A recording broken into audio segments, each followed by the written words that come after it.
Ketika kita mendengar kata pencakar langit, yang langsung terlintas di benak kita adalah gedung-gedung raksasa dan sangat tinggi. Di berbagai belahan dunia, negara-negara berlomba-lomba membangun struktur tertinggi, bukan hanya untuk bisnis, tetapi juga sebagai simbol teknologi modern, kemajuan, dan identitas nasional. Dalam video ini, kita akan melihat dan mengintip 20 gedung tertinggi di dunia, mulai dari landmark terkenal seperti Burj Khalifa di Dubai, hingga pencakar langit baru yang perlahan-lahan menyusul dalam hal ketinggian dan kemewahan. Tapi sebelum itu, silakan like dan subscribe. Itu sangat berarti bagi kami para pembuat konten. Terima kasih dan mari kita mulai. 20. Burj Khalifa, Dubai, Uni Emirat Arab. Jika kita berbicara tentang gedung tertinggi di dunia, hanya ada satu nama yang selalu muncul, yaitu Burj Khalifa di Dubai. Ini adalah keajaiban rekayasa yang secara harfiah menggapai langit. Dengan ketinggian 2.716 kaki dan 6 inci, hampir tidak bisa melihat puncaknya jika kamu berdiri di bawahnya. Ini disebut kota vertikal karena seperti seluruh kota yang dibangun secara vertikal. Lebih dari 12.000 pekerja dari berbagai belahan dunia bekerja sama untuk membangunnya. Dan untuk menyelesaikan bagian luarnya yang berkilauan di bawah sinar matahari, dibutuhkan 26.000 panel kaca yang dipotong secara manual. Dan untuk membersihkannya, seluruh proses pembersihan membutuhkan waktu 3 bulan. Tapi ini bukan sekedar soal ketinggian. Di dalamnya ada hotel, kantor, tempat tinggal, dan tentu saja dek observasi untuk mereka yang ingin melihat seluruh Dubai seolah-olah sedang berada di pesawat. Karena tingginya yang luar biasa, para arsitek pertanyaannya sudah berubah dari bisa nggak kita lakukan menjadi sampai seberapa jauh kita diizinkan. Nomor 19, Merdeka 118, Kuala Lumpur, Malaysia. Selanjutnya dalam daftar adalah Merdeka 118 yang juga dikenal sebagai PNB 118, sebuah proyek ambisius di jantung Kuala Lumpur. Gedung ini berdiri sebagai simbol kemerdekaan Malaysia, itulah sebabnya dinamakan Merdeka. Dan dengan ketinggian 2.000 kaki ini adalah salah satu yang tertinggi di dunia. Desainnya merupakan kombinasi antara arsitektur modern dan tradisional Malaysia. Dan selain itu, gedung ini akan difungsikan sebagai bangunan multifungsi.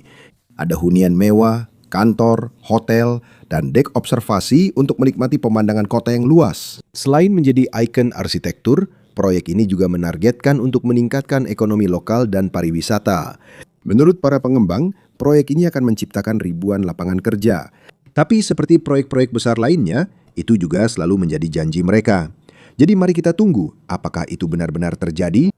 Nomor 18, Shanghai Tower, Shanghai, Tiongkok. Dari distrik keuangan Shanghai, Shanghai Tower menjulang tinggi. Salah satu gedung tertinggi dan paling ramah lingkungan di dunia.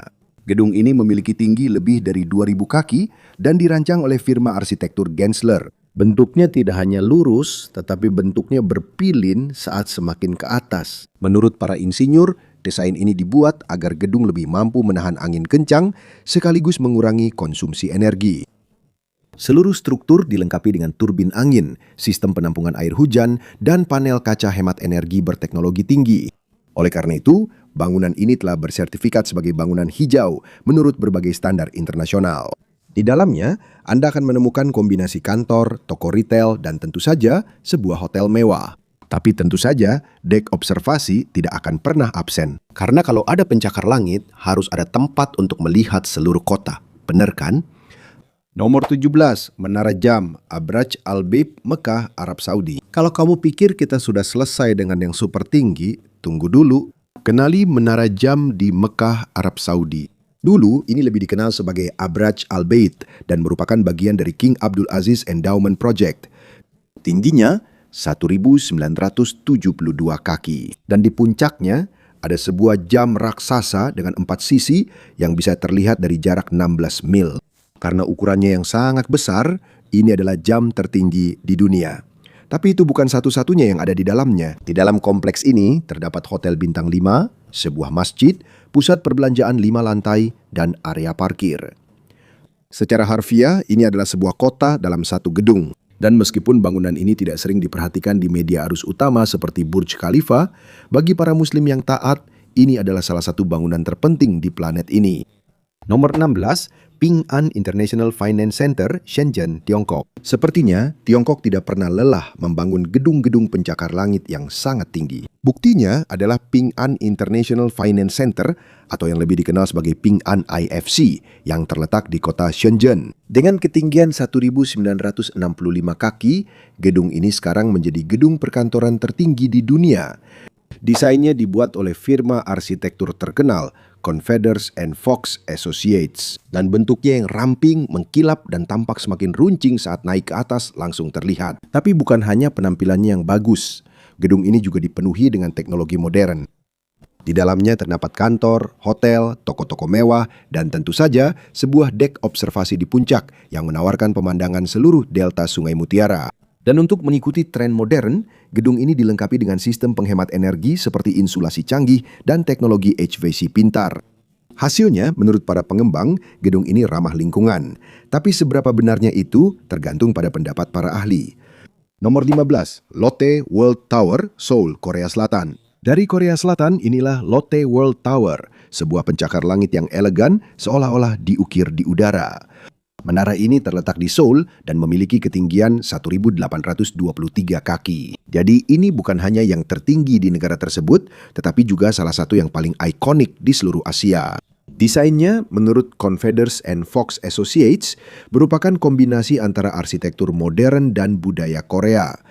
Konon, desainnya terinspirasi dari bentuk porselen tradisional Korea dan kaligrafi Korea. Jadi kalau kamu perhatikan baik-baik, seolah-olah ada nuansa simpati. Di dalamnya, seperti yang diharapkan, ada pusat perbelanjaan, kantor, hotel, dan hunian kelas atas. Dan tentu saja, ada dek observasi dengan pemandangan panorama Seoul. Sebuah pengalaman seolah-olah kamu terbang di atas kota. Gedung ini juga dilengkapi dengan teknologi ramah lingkungan seperti manajemen energi yang efisien dan sistem konservasi air. Tapi seperti yang lain, itu sudah menjadi standar sekarang. Harus berkelanjutan agar proyek bisa disetujui. Nomor 14, One World Trade Center, kota New York, Amerika Serikat. One World Trade Center tidak hanya memiliki ketinggian, tetapi juga membawa sejarah. Gedung ini dibangun sebagai simbol kebangkitan kembali Amerika setelah tragedi pada 11 September 2001. Dengan ketinggian 1.776 kaki, gedung ini bukan hanya penghormatan untuk kemerdekaan Amerika, tetapi juga merupakan pencapaian rekayasa yang luar biasa. Gedung ini dirancang oleh David Childs dan dinamai Freedom Tower.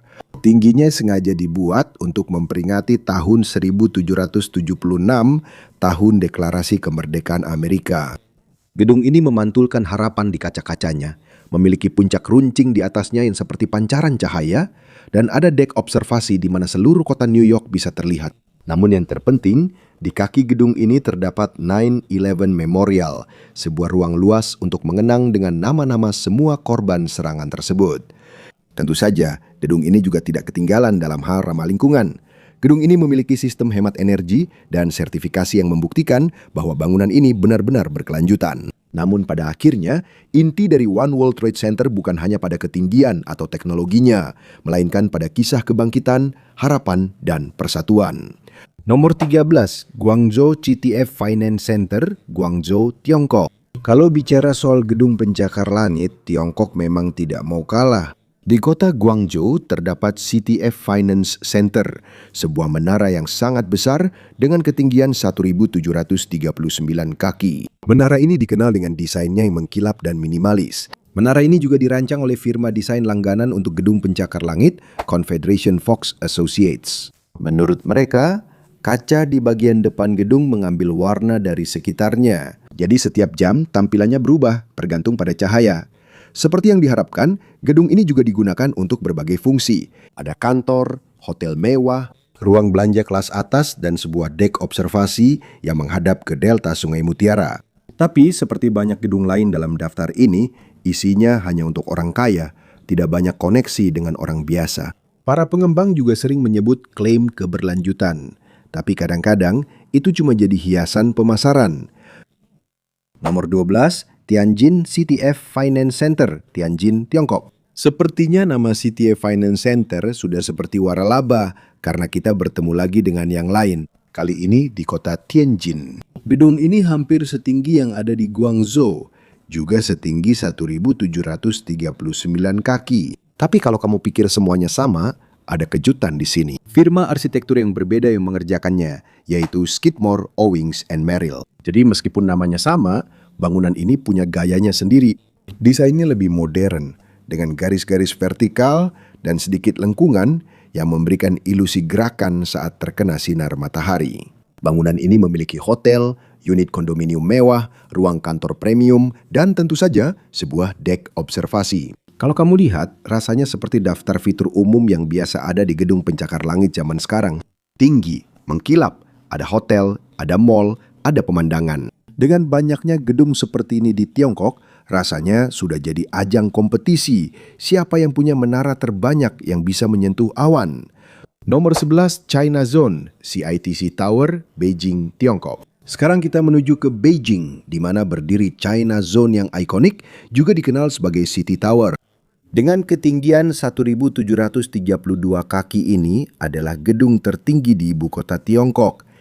Desainnya terinspirasi dari wadah anggur tradisional Tiongkok yang disebut, sehingga bentuk gedung ini juga seperti itu, lebar di atas dan ramping di tengah. Menurut para arsitek dari Confederation Fox Associates, mereka ingin menggabungkan tampilan modern dan warisan budaya. Di dalamnya seperti biasa ada hotel, kondominium mewah, ruang kantor, dan dek observasi. Dan tentu saja, tidak ketinggalan janji bahwa gedung ini ramah lingkungan dengan sistem penampungan air hujan, sistem penghemat energi, dan lain-lain. Namun sebenarnya tujuan utama dari hal seperti ini hanyalah untuk menunjukkan kekuatan dan kemajuan kota. Ini adalah sebuah landmark yang menyatakan bahwa Beijing berskala global. Nomor 10, Taipei 101, Taipei, Taiwan. Sebelum gedung-gedung pencakar langit super bermunculan pada tahun 2010-an, raja ketinggian yang sebenarnya adalah Taipei 101. Saat selesai dibangun pada tahun 2004, gedung ini menjadi yang tertinggi di dunia dan memegang gelar tersebut selama 6 tahun. Nama 101 ini bukan sembarangan, karena memang memiliki 101 lantai. Tapi yang lebih istimewa adalah desainnya. Bentuknya terinspirasi dari pagoda Tiongkok dengan bentuk berlapis yang semakin ke atas semakin tinggi. Menurut para arsitek dari Youwei, Lee and Partners, bentuknya adalah simbol keberuntungan dan pertumbuhan, sesuatu yang sangat dekat dengan budaya Taiwan. Di dalamnya ada pusat perbelanjaan, kantor-kantor, restoran, dan tentu saja, dan satu lagi, dari sini kamu bisa melihat pegunungan di sekitar kota. Pemandangannya tidak hanya gedung-gedung saja, makanya ini berbeda dari pencakar langit lainnya. Kata pengembangnya, ini katanya adalah gedung ramah lingkungan. Tapi seperti entry lain di daftar ini, hampir semua orang bilang begitu sekarang kan? Nomor 9, Shanghai World Financial Center, Shanghai, Tiongkok. Kalau kamu penggemar foto-foto skyline, pasti sudah tidak asing lagi dengan yang berikut ini. Shanghai World Financial Center, atau yang lebih dikenal dengan sebutan SWFC, berdiri di distrik Pudong, Shanghai, dan memiliki ketinggian 1.614 kaki. Tapi yang paling ikonik dari gedung ini adalah lubang di bagian atasnya, berbentuk trapesium yang membuat gedung ini mendapat julukan The Battle Openers. Dan firma desain Confederation Fox, ya mereka lagi, mengakui bahwa ini memang sengaja dibuat untuk mengurangi tekanan angin. Seperti yang diharapkan, ada kantor, mall, hotel, dan salah satu dek observasi tertinggi di dunia. Selalu menjadi bagian dari tur yang dikunjungi para turis. Bisa dibilang benar-benar menjadi pajangan kekuatan dan status Shanghai sebagai kota global. Tapi kalau dipikir-pikir, ini juga merupakan simbol persaingan urban yang seolah-olah berkata, lihat, kami juga bisa membangun seperti itu. Nomor 8, International Commerce Center, ICC, Hong Kong. Di pusat Hong Kong, kita bisa menemukan International Commerce Center atau ICC. Gedung ini menjulang setinggi 1.588 kaki. Jadi, ini bukan hanya yang tertinggi di Hong Kong. Ini juga merupakan salah satu bagian paling terkenal dari skyline kota. Dan kamu tidak perlu berpikir lagi siapa yang merancangnya. Ya, mereka lagi. Masih karya Confederation Fox. Dan dari penampilannya, kamu tahu itu sudah resep standar mereka. Ini kaca, mengkilap, tinggi, ada hotel, ada mall, ada dek observasi. Sejujurnya ini terlihat agak generik dibandingkan dengan yang lain. Tidak terlalu punya kepribadian, tapi tetap bisa diandalkan kalau bicara soal fungsionalitas dan dampak ekonomi. Ada hotel di dalamnya, toko-toko kelas atas, hunian mewah, dan tentu saja dek observasi untuk mereka yang ingin melihat Pelabuhan Victoria dari atas. Bisa dibilang ICC itu seperti tas desainer, mahal, mengkilap, tapi sudah terasa familiar. Nomor 7, Wuhan Greenland Center, Wuhan, Tiongkok. Di kota Wuhan ada sebuah menara yang hampir menjadi legenda karena begitu banyak rintangan yang dihadapinya. Namanya Wuhan Greenland Center. Rencana awalnya 2087 kaki, namun karena peraturan ruang udara, tingginya harus dikurangi saat masih dalam proses pembangunan. Tinggi akhirnya 1562 kaki, ya itu tetap bukan main-main. Seperti biasa, bagian dalam gedung ini digunakan untuk hotel, kantor, hunian mewah, dan sebuah dek observasi dengan pemandangan hingga ke Sungai Yangtze. Tapi konstruksinya hampir seperti sinetron, sering tertunda, beberapa kali juga sempat terhenti, dan biaya akhirnya melebihi 4,5 miliar dolar. Ya, miliar. Ironisnya, meskipun tingginya dan biayanya besar, Wuhan justru lebih dikenal karena hal lain. Dahil sa isang pandaigdigang pangyayari noong 2020 kaysa sa building na to. Number 6, Central Park Tower, New York. Kalau bicara soal kemewahan, ini mungkin yang paling elit di daftar ini. Central Park Tower di New York City memiliki tinggi 1550 kaki. Hal ini menjadikannya gedung hunian tertinggi di seluruh dunia. Gedung ini terletak di Billionaires Row di Manhattan dan telah selesai dibangun pada tahun 2020. Di dalamnya terdapat kondominium ultra mewah yang bernilai jutaan. Setiap unitnya sangat mahal. Ini bukan sekadar tempat tinggal, suasananya seperti istana di langit. Bangunan ini memiliki toko serba ada Nordstrom 7 lantai di bawah dan fasilitas canggih di lantai atas. Harga beberapa unit di sini setara dengan anggaran sebuah kota kecil di Filipina. Dan tentu saja, klaim ramah lingkungan, bahan-bahan berkelanjutan, insulasi, dan desain hemat energi juga tidak ketinggalan. Tapi kalau kita jujur, kamu tidak akan membeli unit di sini karena fitur ramah lingkungannya. Kamu akan membeli karena kamu ingin tinggal di puncak dunia. Nomor 5, Lakta Center, Sankt Petersburg, Rusia. Sekarang kita berada di Rusia. Lakta Center berdiri di Sankt Petersburg dengan ketinggian 1516 kaki. Itulah sebabnya ini adalah gedung tertinggi di seluruh Eropa. Ini adalah kantor pusat raksasa energi Rusia, Gazprom. Jadi tidak heran kalau anggarannya sebesar ini. Ada 87 lantai, ada kantor, dek observasi, dan sebuah planetarium di kompleks ini. Ya, ada planetarium sendiri. Desainnya bentuknya melingkar ke atas seperti api spiral. Katanya itu simbol energi. Dan tentu saja kata-kata ramah lingkungan tidak pernah ketinggalan. Ada kaca pintar, insulasi canggih, dan teknologi hemat energi. Namun di balik kecanggihannya, politik dan simbolisme memang tidak bisa dipisahkan dari proyek seperti ini. Di Rusia, gedung pencakar langit bukan hanya untuk bisnis. Ini adalah pernyataan kekuasaan. Nomor 4, Landmark 81, Ho Chi Minh City, Vietnam. Selamat datang di Vietnam. Landmark 81 bukan sekedar gedung pencakar langit. Ini adalah gedung tertinggi di seluruh Asia Tenggara dengan ketinggian 1513 kaki. Gedung ini terletak di Ho Chi Minh City dan merupakan bagian dari proyek yang lebih besar yang disebut Vinhomes Central Park. Selesai dibangun pada tahun 2018, gedung ini menjadi simbol ambisi Vietnam untuk bersaing dengan kota-kota global di dunia. Desainnya dibuat oleh firma arsitektur Atkins dan memiliki tampilan yang ramping serta modern yang terbuat dari kaca. Di dalamnya tentu saja ada hunian mewah, kantor kelas atas, hotel, pusat perbelanjaan, dan dek observasi wajib di lantai 79 yang menawarkan pemandangan luas ke Sungai Saigon. Singkatnya, ini adalah versi pencakar langit dari mimpi Vietnam untuk mendunia, mengkilap, tinggi, dan siap untuk Instagram. Nomor 3, International Trade and Commerce Center, Shenzhen. Dari Tiongkok, inilah International Trade and Commerce Center di Shenzhen. Sebuah gedung yang sangat tinggi dan elegan dengan ketinggian 1550 kaki selesai dibangun pada tahun 2015. Perancangnya adalah Moshe Safdie, arsitek yang sama di balik Marina Bay Sands di Singapura. Desain gedung ini terinspirasi dari kapal layar yang melambangkan sejarah tempat tersebut sebagai pusat perdagangan. Tapi tunggu dulu, bukan cuma itu. Gedung ini memiliki 98 lantai. Menggabungkan area hunian, zona komersial, retail, hiburan, dan tentu saja dek observasi. Ini adalah kota vertikal yang serba lengkap. Dan kalau kamu berpikir semua pencakar langit itu terlihat sama saja, ya kamu tidak sendirian. Tapi branding gedung ini yang terinspirasi dari sungai dan layar adalah upaya untuk membuat struktur ini menjadi ikonik. Kalau mereka berhasil mewujudkannya, itu cerita yang berbeda. Nomor 2, The Exchange 106, Kuala Lumpur, Malaysia.